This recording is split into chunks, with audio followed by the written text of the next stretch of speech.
going? Yep. Okay. I'm just going to leave it. Hey, everyone, ask your questions here. 5, 6, 7.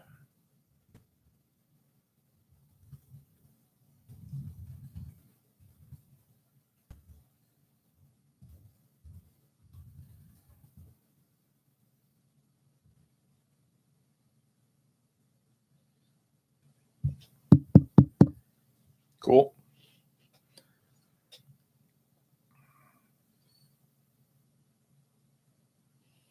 We got 1 viewer, 2 viewers. We're going to go live in 10 seconds. 10, 9, 8, 7, 6, 5, 4, 3, 2. Hey, everybody. Yo! Welcome to the of the show. And boy, do we have an exciting one for you this week. Before we begin, YouTube algorithm time. You got to do it nowadays. Hit the like button. Smash it. Smash that like button, dudes. That's what they really like to say. Smash the like button, but leave it kind of intact so you can hit it again another time. Wow. If you're liking our content, our videos, our reviews, this podcast, think about subscribing to the channel. Help the channel grow. For the love of God, share it with all of your friends. And of course, if you want to go that big extra mile, please check out our Patreon. I'm going to do a little shameless plug here. I just did a Patreon review that I released today. You were working on it all night. I've been working on it all night, and this was a really fun one to look at. It was Riding Bean. It's an OVA anime series from the 1980s. It's gratuitous, it's gory, and it's pretty damned awesome. And I worked hard on it, so please make sure to check that out. And of course, the cool thing about our Patreon is if you make a small donation, I'll review an anime series of your choice. So you have the power. If you want me to review something that's going to make me cringe like hell or something that's going to get me super excited like the fanboy I am, make sure to do that. And of course, you know, it just helps support us and our channel. It allows us to feed our non-existent children, which is great. So they're hungry. There it is. We got all the YouTube algorithm stuff out of the way, and it's been a pretty crazy week. The Olympics are happening. The Olympics are happening, and that's something that I think is actually kind of cool. Yeah, I agree. I've always been kind of a fan of the Olympics. I've never really watched them all that heavily, but it's always fun to kind of get involved in the games and see these countries come together. I think most people are all about the track and field. Like, are you even a fan of the Olympics at all? I like wrestling and the karate. I don't know if are they doing karate this year? Here's the ultimate truth. I haven't watched almost but 10 minutes of the Olympics because it was on in a Mexican restaurant while I was having lunch. Okay. And that's about as much as I've seeked it out. Right. I've also been hearing about the American gymnast. She was very famous, and she decided to step down from the team and no longer compete in this Olympics because she was saying she was having a mental breakdown or the pressure was pretty intense and she just wasn't enjoying it. Yeah. And in some ways, not to get too deep into the culture politics of today, I think that she's maybe right. You know, like there's got to be an immense amount of pressure in the Olympics. And if you're the whole world's watching you, and if you're backflipping in the air, and if you make one mistake, it's not like the whole world's going to watch you hit your face. The whole world might watch you break your leg or break your neck. That's so pretty bad. Yeah. So I get why she wasn't interested in competing in the rest of these Olympics. And she said it was hard because there was actually no fans. Yeah. You know? Oh, hey, someone. Thank you for asking how we're doing this week. By the way, Christian, I think we're only currently set to my angle right now. Yeah, we are. Oh, sorry. My bad. Sorry. Welcome. All right. I just want to make sure people know that there's someone else I'm talking to and that I'm not going fucking insane. I'm in charge of the buttons. That's right. And I messed up. But yeah, I mean, I think are you talking about, I think her name is Simone Biles. Yes, I am. All right. Yeah. She's had a really rough week to say the least. But again, though, the amount of pressure and the things that these athletes go through, Simone Biles in particular has had a very rough history, especially with her previous coach, who was the sex offender. Oh, that evil bastard. Yeah, I remember about that. Was his name? Yeah, the total douche nozzle. Like, you know, you got that on top of the fact that she's got all this pressure on her and all this other stuff. Well, you got to understand the Olympics, one, you don't get paid, which is dark all in and of itself. Yeah. The whole world's watching. All these sponsors are making money. It's for the, well, then how come everyone else is making money? The potential of the Wheaties box. Yeah. Well, that's where the money is made. If you're a gold medalist, you get the Michael Phelps, you get all that that sponsorship money. You get all the Wheaties box is a good analogy. You get the commercials, the TV show appearances, you get all of that. And then you make tons of money. Yeah. But no one cares about bronze. No one cares about those other people. They only want. I don't know. If I won a bronze medal in the Olympics, I'd be pretty thrilled. I mean, it sucks to come in third, but I mean, like, to win in the Olympics anything, I think is a pretty big honor. No, I get what you're saying. It's definitely a pretty big honor to win in the Olympics. Like you're saying, though, they don't get like the headline. They don't get the headline. They don't make millions. They're still as good of an athlete. They're right there as good as the people that made it in the first.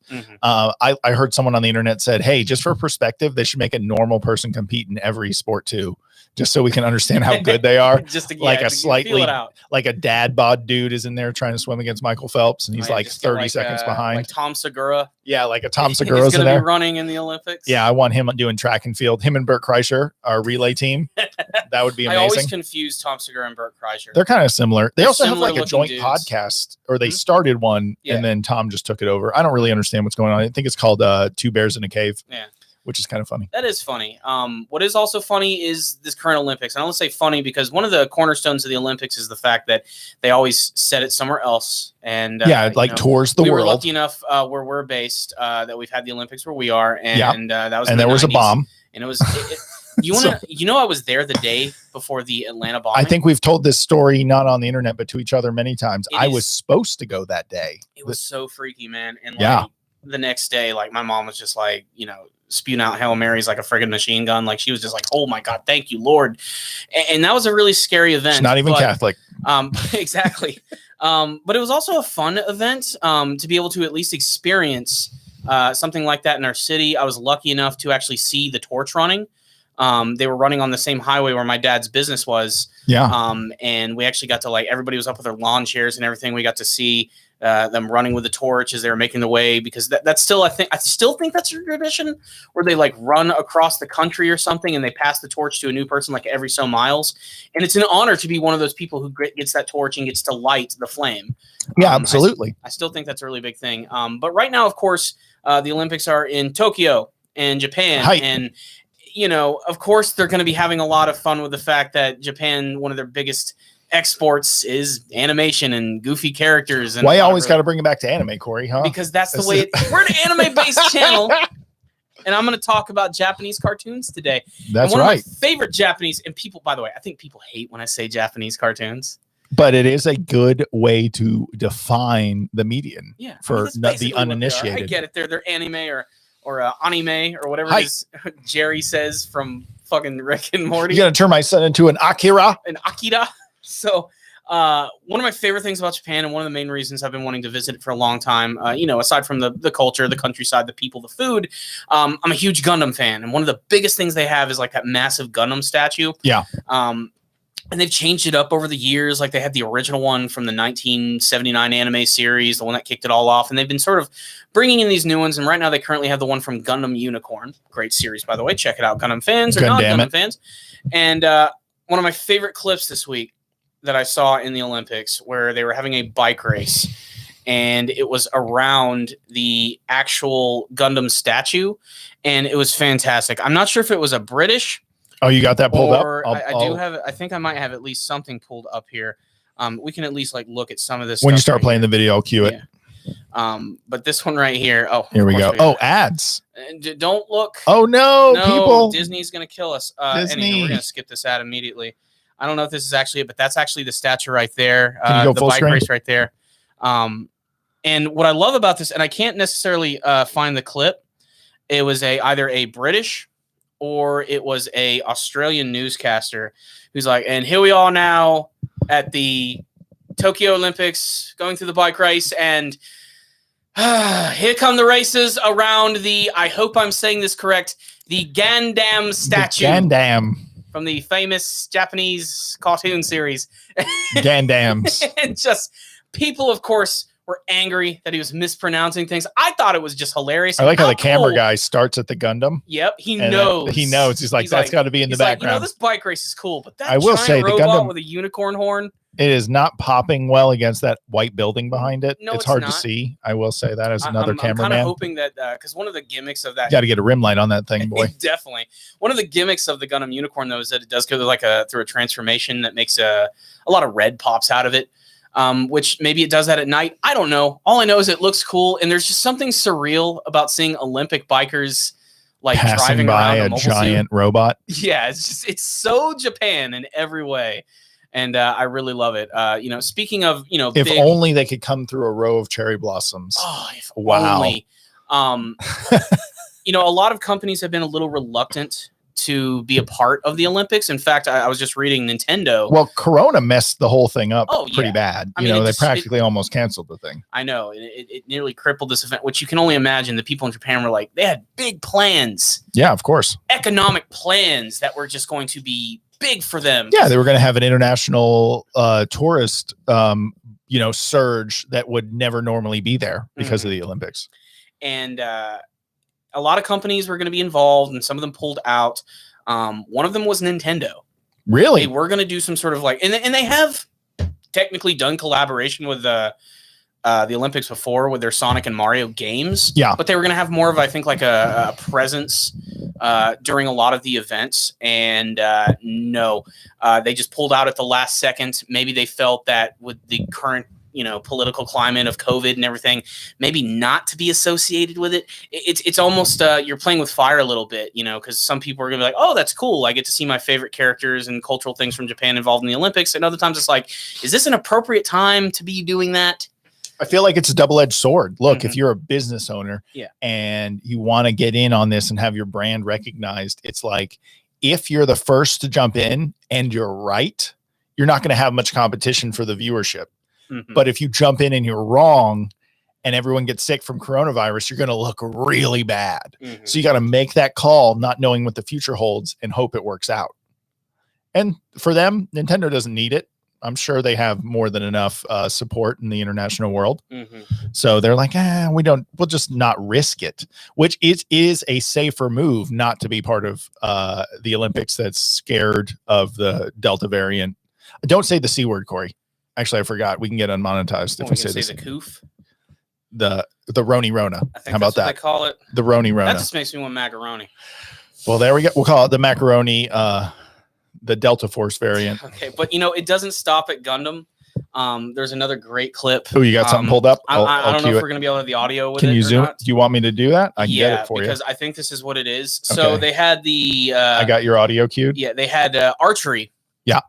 And in this one, they were playing Gurren no Yumiya, which is the opening theme to Attack on Titan. Okay. And you don't have a video? You just got pictures? I have a video right here. The pressure shot. It's very small. Right now. Apparently they're playing this song over the archery. Damn it, that's got to be the most epic way to sing. It's such a Japan thing to do. I can almost hear it. So as much... Oh, you're right. It's subtle, but it's there. It's subtle. So yeah, I knew going into this Olympics that they were going to inject some of that culture in here. I'm also pretty sure, I think there's some Dragon Ball and One Piece stuff. Why not? That's been going on. One Piece is in everything anyway. One Piece is in M&Ms to Legos to whatever. Dude, there are so many weird. One Piece is the apple pie of Japan. Okay. They are. Hey, if you guys are watching, make sure and like and hit the bell notification for all our videos. We also do have some questions, which I am going to address in a second. But the Transformers. Well, we're gonna get to that. There's some Black Widow stuff going on that's a little weird right now. Black Widow. But I'm just looking. I'm trying to find. Get caught up in the Black Widow. I'm trying to find some One Piece commercials, which are really freaking weird. Oh my god, I don't even know if I want to see this. This kind of scares me a little bit. I don't have it pulled up, so let me know. Okay, don't worry about it. You don't want to see this. But anywho, let's actually address some of these questions because the Olympics are cool, but we're really just not watching them all that much. It is the way it is. So Shiro Takeda, who dedicatedly watches, I think, our podcast every week. Oh, of course. Question for us. Yeah. He had any thoughts on the Black Widow situation? Do you know what's going on with that?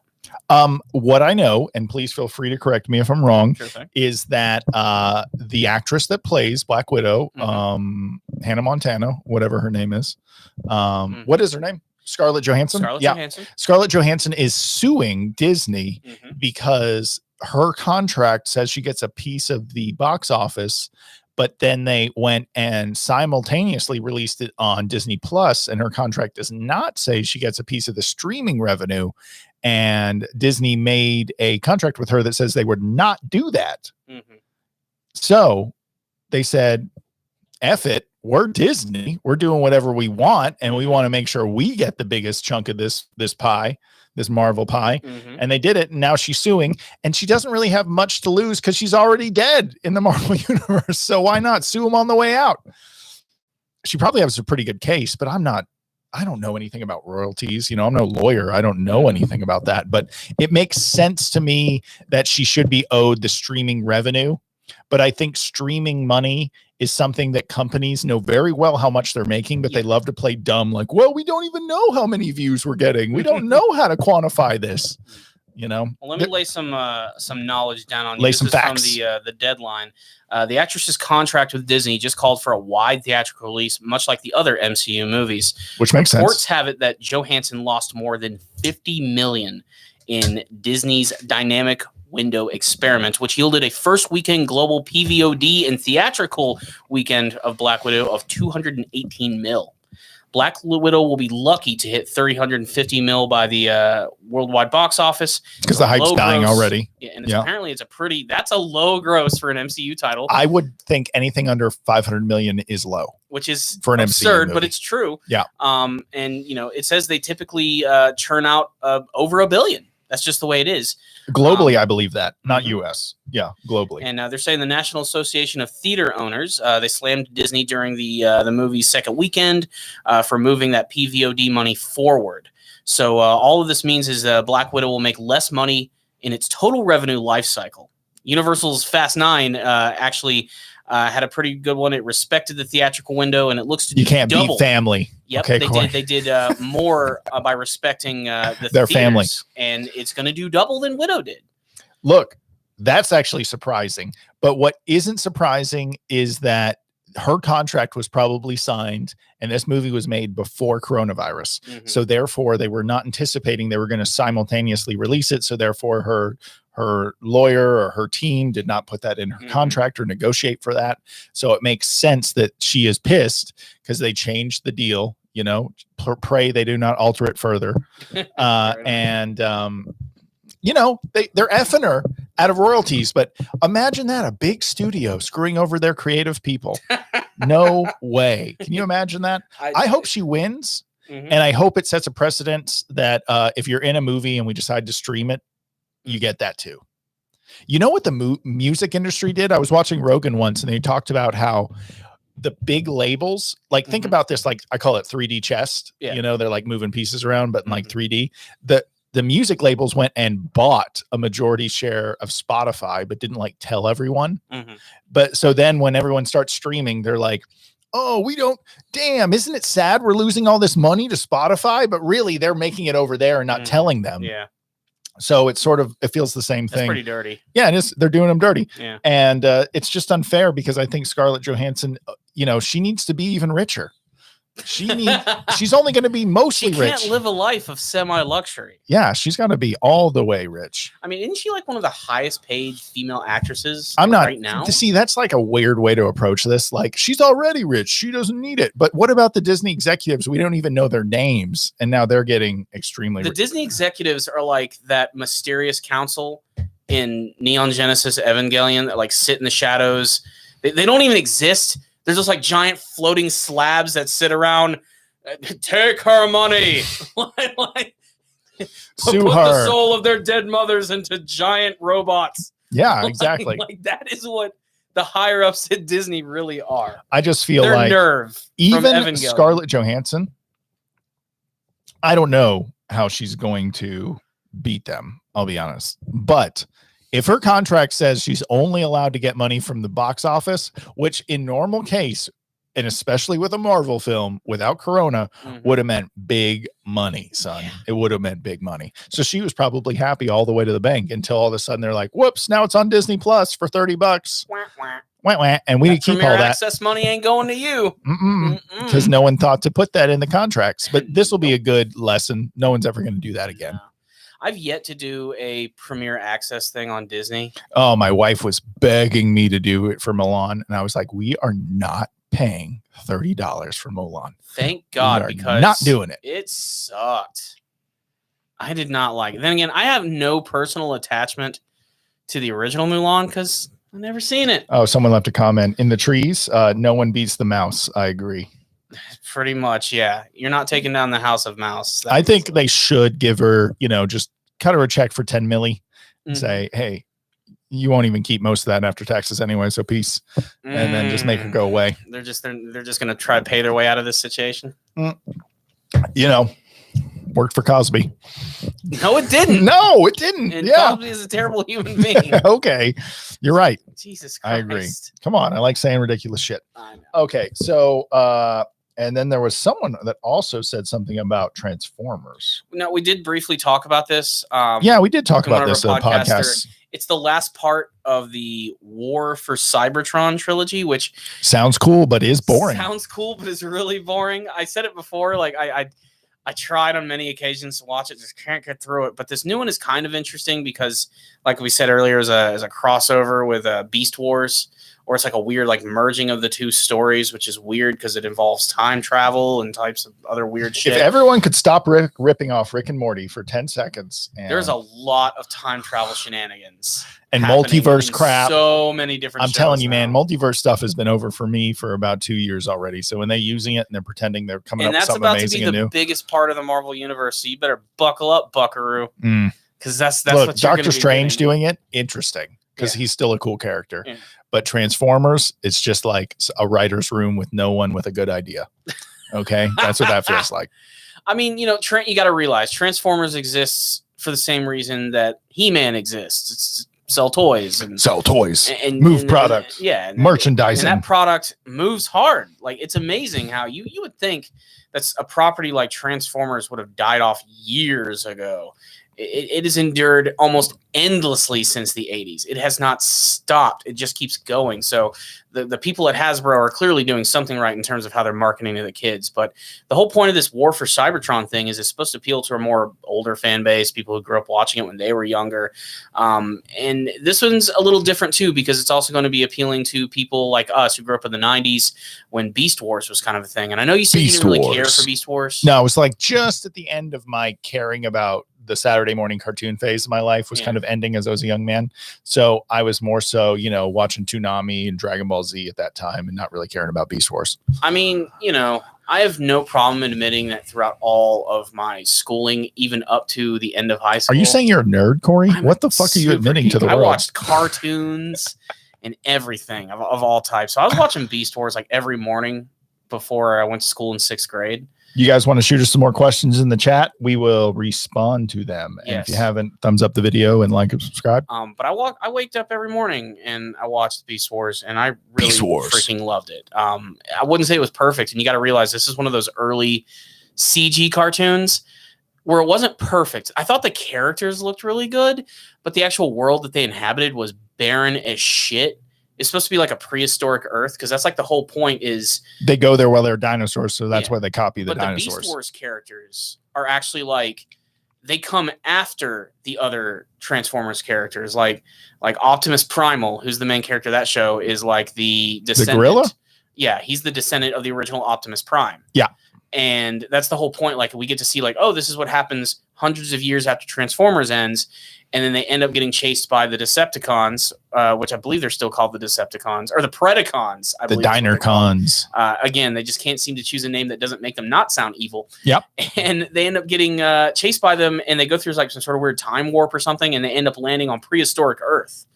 And this is unique for the show because this is also where the Transformers landed, the original ones, they landed in prehistoric Earth as well before human civilization even arrived. So now you have two completely different Transformers groups, which are kind of there. The old ones are dormant. These ones are here. There's no vehicles to copy, so they have to copy the animals. That's hence the whole Beast Wars thing. And I think it was smart. You know, it's like you can only do these vehicles and things for so long. Let's turn into rhinos and T-Rexes and giant scorpions and shit. And I thought it was awesome. I clearly ate it up. But it didn't work entirely on me because even though I was only in 6th grade, I'd also reached that point where I'm like, I'm not really playing with toys anymore. Yeah. You know, I've kind of let that part of me go. We've gone full circle. Now we have a ton once in I got to in the 5th office. grade, I was like starting like, I just don't really care about toys anymore. Yeah. I like video games and that's basically it. But I still watch, you know, Nickelodeon and Cartoon Network, you know. Snick. That part of me never really left. So I get you. Even now, like I still fucking love cartoons. I can't help it. That's just the way I am. But yeah, I am mildly interested in Kingdom. But I don't. I plan on checking it out. I do not plan on investing a lot of time into it before I get into it. That's for sure. But from people I know who love Transformers, they're saying like this is one of the best. Like for people who love the lore and the characters, like this is probably what they've wanted for a long time. You're the best, goddammit. Yeah, exactly. Your country needs you. Your Cybertron country needs you. That's basically. Oh, someone asked about He-Man, Corey. Oh God. Do you want to talk about He-Man? All right. So Alex Cabrera, hey guys, have you seen the new He-Man anime? I have yet to watch it, but Corey has, and he has an opinion on it. I had a huge opinion, and that's the thing. My opinion is not going to be new. Like, I have nothing new to add to this whole He-Man thing that's going on. He-Man. Am I going to talk about it right now? Yeah. So, in the last podcast, we talked about He-Man, where I watched like the first 2 episodes before I even came in and did the podcast, and I pretty much loathed it. I was not a fan. You were just mad that you felt it was a bait and switch. That's the thing. It's a bait and switch. 1,000 people on YouTube have already said that. It's all about Tila, and that sucks. 1,000 people on YouTube have already said that. He-Man is barely in the show at all. You get the picture. It's the same shit that's been spewed out for like the last week and a half, 2 weeks, and I maybe agree. even months. When you consider the fact that people are just not happy with this He-Man show, and everybody's getting into their camp as well. You know, it's like, if you don't like it, well, you're a misogynist or you're just a man baby. You know, I hate that. I think it's really disingenuous to say that when people have real criticisms about things. And, you know, last Sunday, I got home late. I was tired, but I was like, you know what? I'm going to finish the last 3 episodes of the first half of Masters of the Universe Revelation. And it only got worse as the actual series went on. It basically confirmed my fears. It is sidelining the main character of the franchise for Tila, and she is unremarkable. She is boring. She is kind of a bitch, and I don't like her as the main character. I bet if she was a dude, she'd be called a toxic male influence in the show. Yeah, I guess. Sure, yeah. I just saw a funny meme about that. They're like, make women characters, then give them all the traits that you would get mad at men for having. Pretty much. And I hate, you know, obviously I'm going to just throw some spoilers out here. So if you're listening and you haven't watched all of He-Man yet, you may want to check it out. But you thought the He-Man fight scenes and some of the fight scenes in the animation quality is good. I'm trying to get you to say something good. Thing. I'll defend the production value of the show to the day I die. It looks great. It's not the best thing in the world, but it's clearly the best thing we've ever seen from Masters of the Universe in terms of quality. Yeah. It looks great. I love the animation of the show. I love the character designs aside from Tila. And again, I'm not just trying to knock her down a lot, but you know, they changed her original design to make her look really stereotypical butch feminine. And it's fucking ugly looking. She has boring, drab, weird brown outfit, the stupid shaved side head and the long hair on one side. And the a jawline so sharp you could cut a roast with it. Like it's just not what I was hoping to see. And they really just spend the first couple of episodes just really trying to tear down the mythos of He-Man. And I looked back at some of the scenes from the first episode. There are some early warning signs. They are stroking Tila's giant newly installed man dick throughout the whole like first 15 minutes of the episode. Like just, you know, oh, Tila, we're so proud of you. You're so amazing. There's a whole scene where Tila is about to be granted a new position, which is the new man-at-arms. which is basically like the #1 soldier in Eternia. And Prince Adam is sitting there with his father, and he's watching all of this, and he's like, oh, I'm so proud of Tila. And then his dad just looks over him, and he's like, I hope I can be as proud about my son one day. Like, they just do everything to make you, like, hate He-Man and make Tila seems like she's just the absolute fucking shit. And then you just go through 3 episodes Tila. You go through 3 episodes of bullshit just to bring He-Man back, just to kill him yet again in episode 5. He might not be dead. He's probably not dead. They would be stupid to kill off He-Man. But the fact of the matter is, here we are. This is what we have, and I'm not happy with it. Tila. So a lot of people have made up some pretty interesting arguments. Yeah. Like, well, how come movies like, say, The Empire Strikes Back, how come they get a free pass? I mean, Luke loses in that, and he loses his hand, and Vader fucks him up, and he ultimately doesn't really have a great day in that movie. And you know what? There's a very, very big fucking difference between all of this. First and foremost, Luke Skywalker was the main character since the beginning of Star Wars. There is a clear arc and journey of his character, starting out as someone who knows nothing to losing really hard and coming back stronger later. Yes, there's going to be another couple of episodes devoted to this He-Man series very soon, but so He-Man you're was saying the always first original... season isn't done? Say Like what? the first season isn't done? No, they end on a cliffhanger. But I'm saying like they have new episodes ready to go in like a week? Supposedly in August sometime. There's going to be the next 5 episodes, and that's it. Oh, I didn't know that. That's okay. it. Master Universe Revelation is done, and that's going to be it. And then the fans can bitch over it for the next 20 years until we get another He-Man reboot. So, again, like the whole Luke Skywalker thing, like, you know, He-Man was the main character in that series. And then they just sideline him for another character. It would be different if, like, in, you know, Empire Strikes Back, they're like, oh, let's make Leia the main character now. Yeah. And completely they did that about in the new Luke. movies. That didn't go over well. Mm-hmm. They tried to. She can float through space. Anyway. And it's you can't make that comparison. They're not the same thing. What else were we supposed to bring up today? We had 2 other topics. I think we touched on. One. I want to talk about Ghostbusters because, to be honest with you, fuck this He-Man thing. I'm sick of talking shit. about it. Okay. Well, I am. about He-Man, like I said, everyone. I have nothing new to add to this. Everybody else has said exactly the same thing I'm thinking. Yep. All I'll say is that I think that Kevin Smith is being a real fucking asshole about it. Whoa. You want to bring up his Twitter? I don't want to bring up his Twitter. I don't want to quote him. I just know is a misogynist asshole who's probably homophobic and all this other stuff. They will not. There's no nuance to his taking of criticism from people about this show.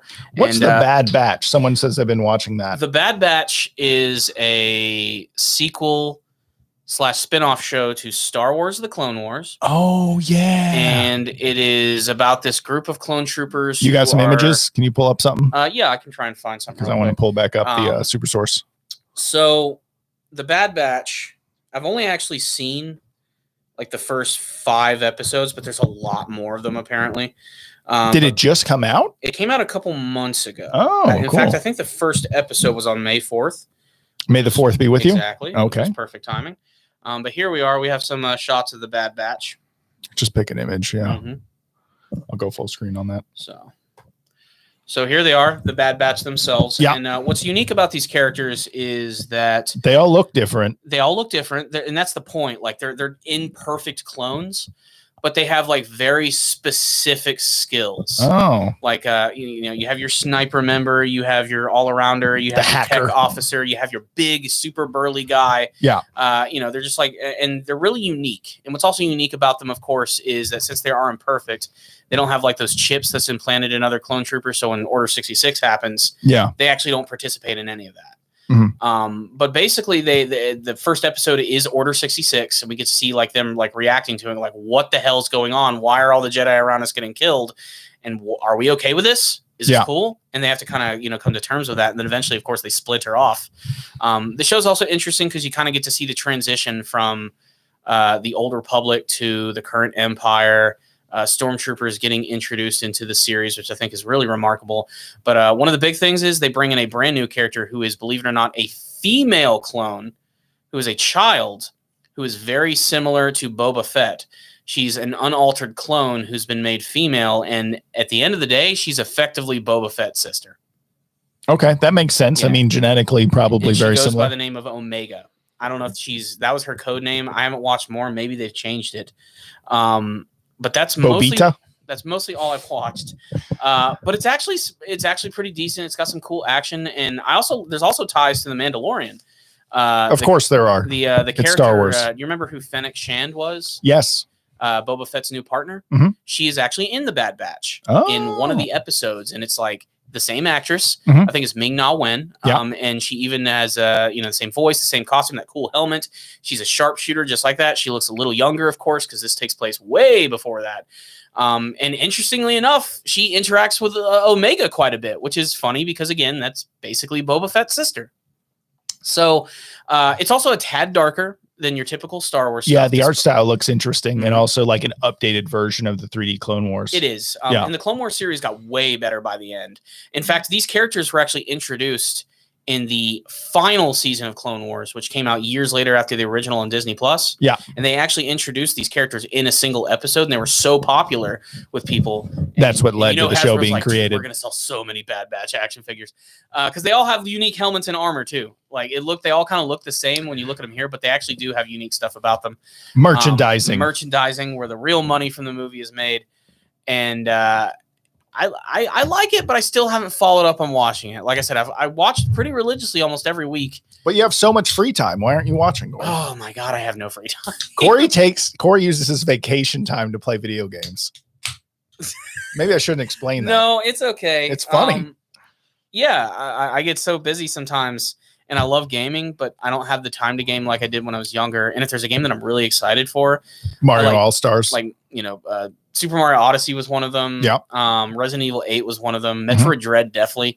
That's coming out. I'm going to take a day for that. I always take maybe a day or two. And we're taking a day when that new Ninja Turtles game comes out. I don't know if I need a day off for that one. Okay, half a day.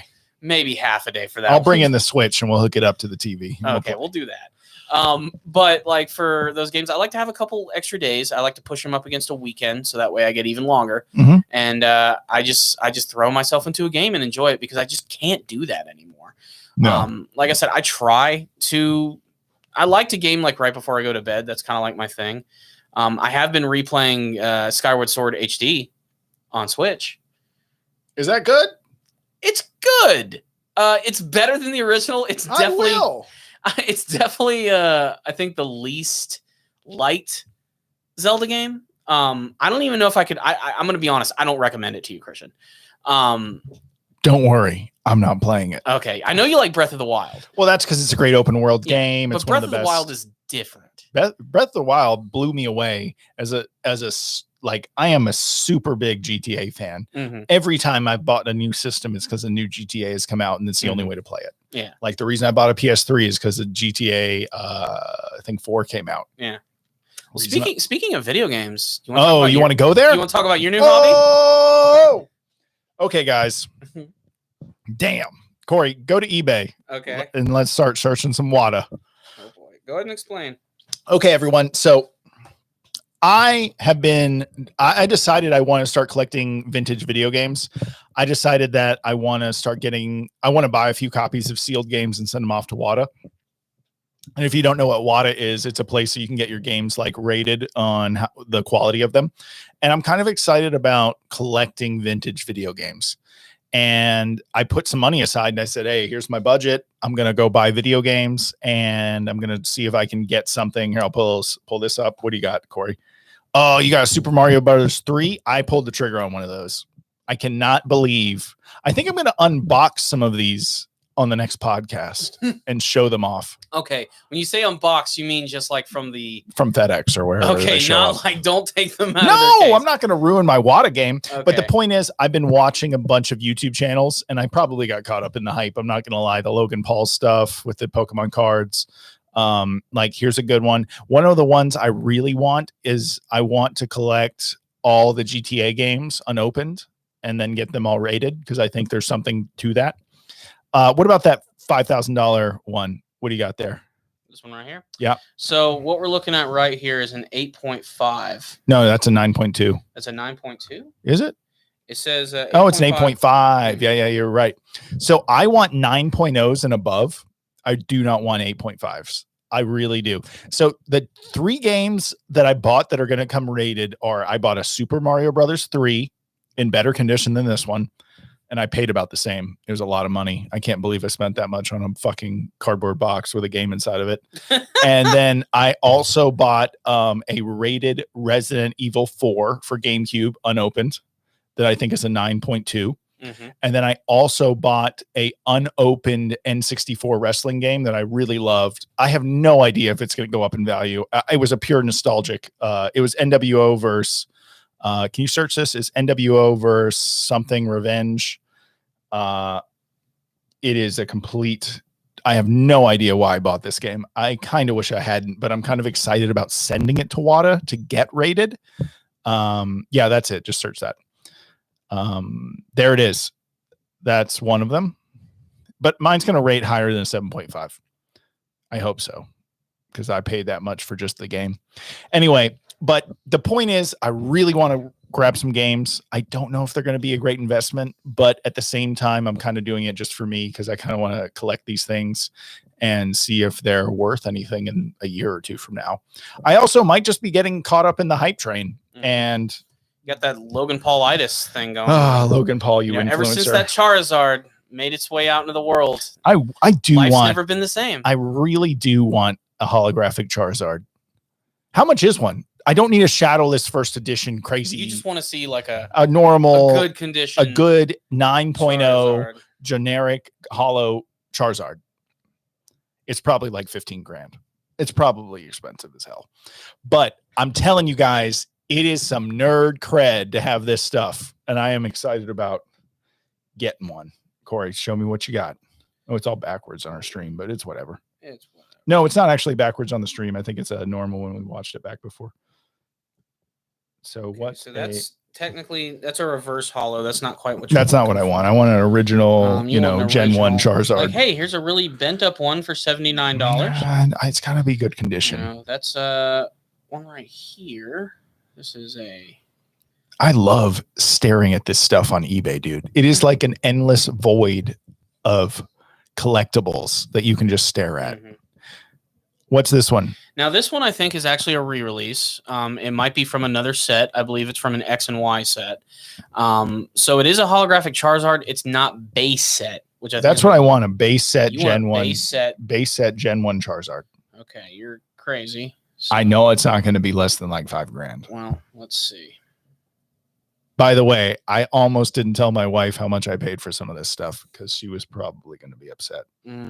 Well, here's this one right here. How can it be that cheap? It's probably not in the greatest of condition. Yeah. It's probably got some bends. You can see the edges are. You got some white coming through on the edges. That's just the way it is. But I mean, like, if you just wanted to own a base set Charizard, one, yeah, just to be like, hey, I got a Charizard. You can spend $200. And if you want to send it off to WATA to get rated, you're probably going to spend another $150. Yeah. And then you're going to have a card that's probably worth $500. Exactly. And it's going to be a 7.5 or something. And you put it on your shelf and look at it. Mm-hmm. And also the cases they come back in from WATA are UV protected. Yeah. And I don't know how WATA works in a deep way, but I think it's just a way to imagine that you're going to preserve your item in a much more serious way. Mm-hmm. I would really like a base set Charizard, base set Blastoise, and base set Venusaur. Yeah. That would be like something that would really blow my mind. That was always like the big three. In the day, the holy three. Yeah, I want that right there. As a kid, obviously those were just, you had to have those. And man, I had holos of all of them. All those holos when I was a kid. Now, of course, they're not going to be grade 9s. They're going to be like maybe I think 7s and 6s. 6s and 7s at best 7. Yeah. Because, I played the game and we use these cards. But like, back in the day when you're a kid, you're not thinking about the worth of them. You're just thinking about, I want that fucking card. I almost pulled the trigger on a super good condition survival horror game, Clock Tower. Mm-hmm. And you thought it was dumb. Yeah. Because you think that game is old and no one cares about it. And to be honest, you might be right. Someone probably cares about it. Dude, it went for almost $280. And it was open, but it was a complete box. I'm also learning all these terms like complete box or new in box, NIB, for games that are like new, but in great condition. Mm-hmm. The word mint means nothing on the internet. No. Do not listen to people that put the word mint in the box title. That doesn't mean anything. If you ask me, the best way to get it is sealed in box with no rips on the cellophane. That's the easiest way to get a good rating on a game, but you're also going to pay a lot. Right, so, okay, we're going to Sussy Pickle Baka, Rick or Sussy Turkey Baka Rick. said turkey is burning, and I think that's kind of a we'll use good that segue into the latest episode of Rick and Morty because I want to talk about you it. Insensitive bastard. And it'll also kind of tie into some Pokemon stuff that we're just talking about too. So, latest episode of Rick and Morty. I've watched it like 3 times now, like twice with you, and I think it might be my favorite episode of the season. It is. Here's the thing. I've loved these episodes. Stupid, they are good. Oh shit! The president has the upper hand. Act like a turkey, Morty. Exactly. What? Act like a turkey. God. So this episode is essentially a Thanksgiving special. Yes. In the middle of or at the end of July for some reason. Makes no sense. I almost feel like they should have saved this. Like a special event in November, Rick and Morty Thanksgiving special. Yeah, that would have been funny. I don't know if it warrants it considering it's just the length of a regular episode, but damn, I thought it was funny as hell. It brought back Keith David as the president of the United States, who is basically Rick's rival. Yeah. Who's also like a super genius as well. Maybe not as smart, but he has the resources of the United States. Yeah. And the rivalry between him and Rick is great. They continuously just call it basically like a dick size contest, and everybody just wants him to fuck and get it over with. I love the interactions between these characters, and this one was great. It was, I think every season has at least one episode where Rick transforms into something, and now we have Turkey Rick. This entire premise is just so that Rick can get a pardon from the president from all of the shit that he's done, but the way he goes about doing it is that he is going to transform into a turkey, again, as Jerry so affectionately says. Again? And he's going to just sneak into the whole thing where the president pardons a turkey, and he's going to do it that way. And again, also just to make him look really stupid at the same time. But the president is onto his tricks, and thus begins this ridiculous game of them basically trying to one-up each other the entire time. And it involves humans becoming turkeys, turkeys becoming humans, and a giant war between the humans and the giant turkey monsters. And that's not really, to me, what's the funniest part about the episode. That's just the goofy, ridiculous stuff you expect from the sci-fi stories in Rick and Morty. It's the side story with the soldier, which is so dark and hilarious and just such a fucked up critique on what it means to be a soldier and how soldiers are dehumanized, quite literally in this situation, used to and thrown away, serve their country, and to be just thrown away and replaced with someone new. And it was done in such a dumb but so funny way. And I think the best part about it is probably the song. The best thing about this episode is this great montage sequence where they're gathering all of these soldiers for the secret project so they can transform them into turkeys so that they can stop Rick. Yeah.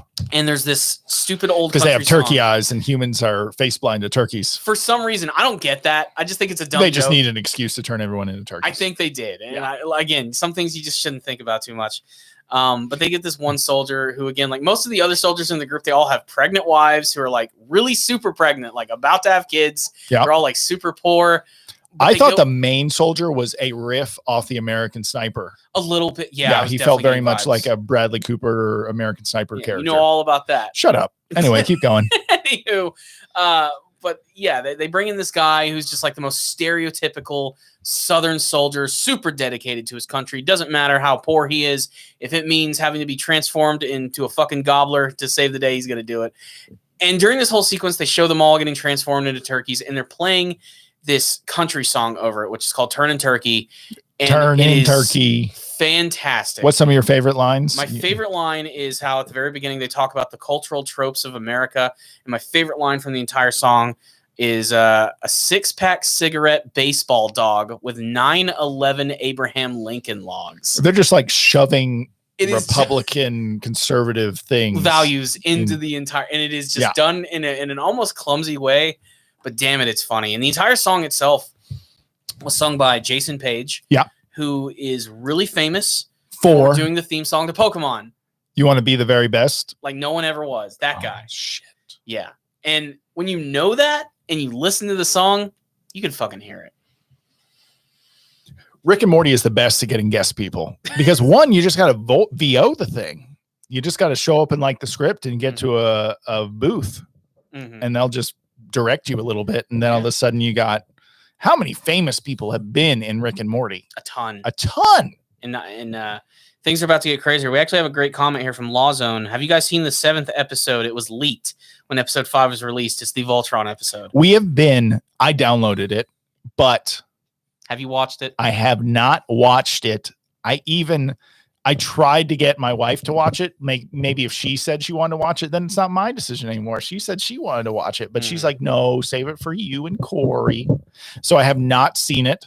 I have seen 2 clips, but one of the clips ended up being the cold open. Mm-hmm. So I was like, oh, no big deal. I actually watched that today. The cold open where they discovered the blue ferret? Yeah. They call them Gotrons, I think. Gotrons. It's hilarious. This is the blue ferret Gotron. Yeah. And it looks hilarious. The trip to Boob World is canceled. Yeah.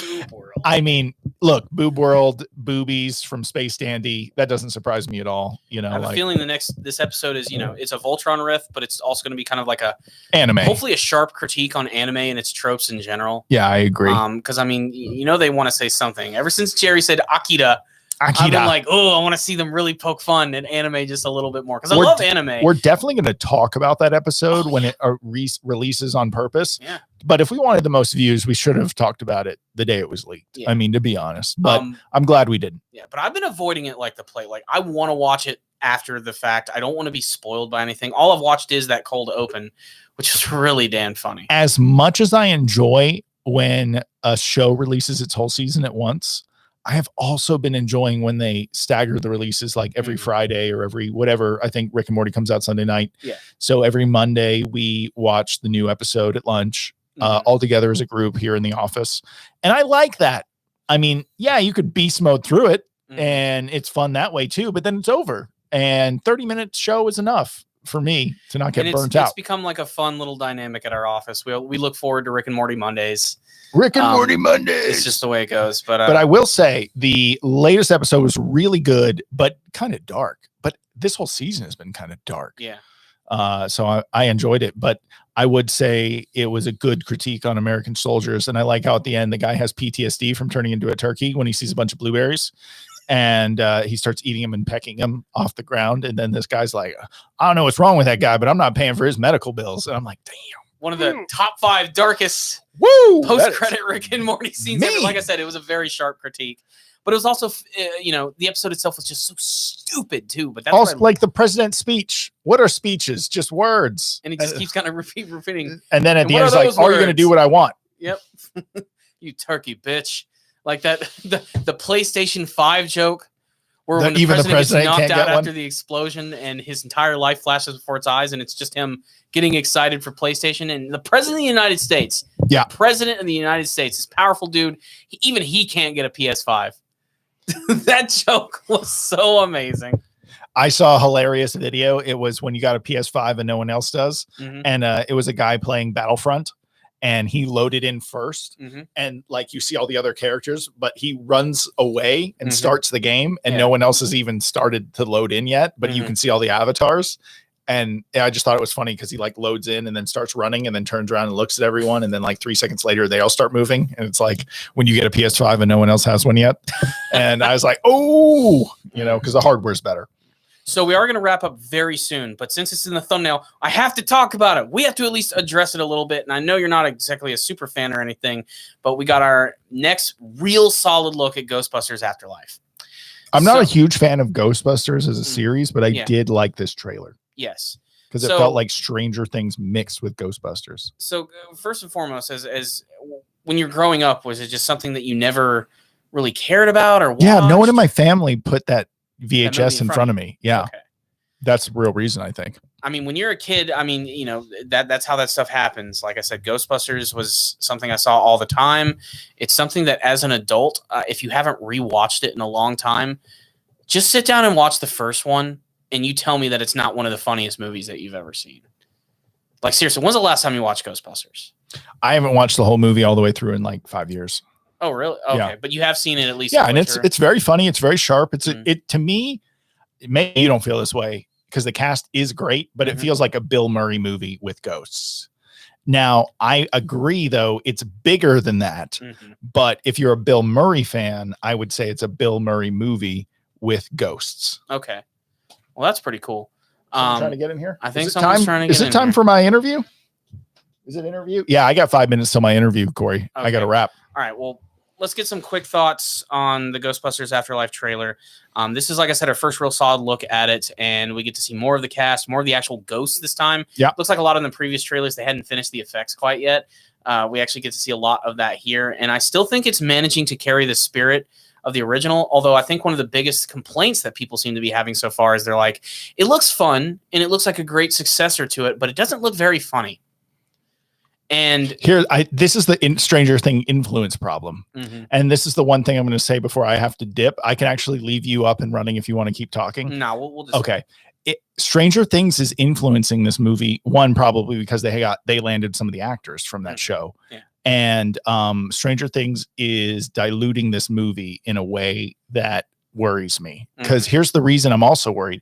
The next season of Stranger Things, I feel like, has already subtly been released through its influence of other mediums, and Stranger Things is going to have to do something really awesome to stay relevant, or this next season is going to be just more of the same. Yeah. That's already out there for our culture to experience in other ways. Ghostbusters, that new what's that horror series on Netflix? Fear Street. Yeah, it's all feels Stranger Things-y.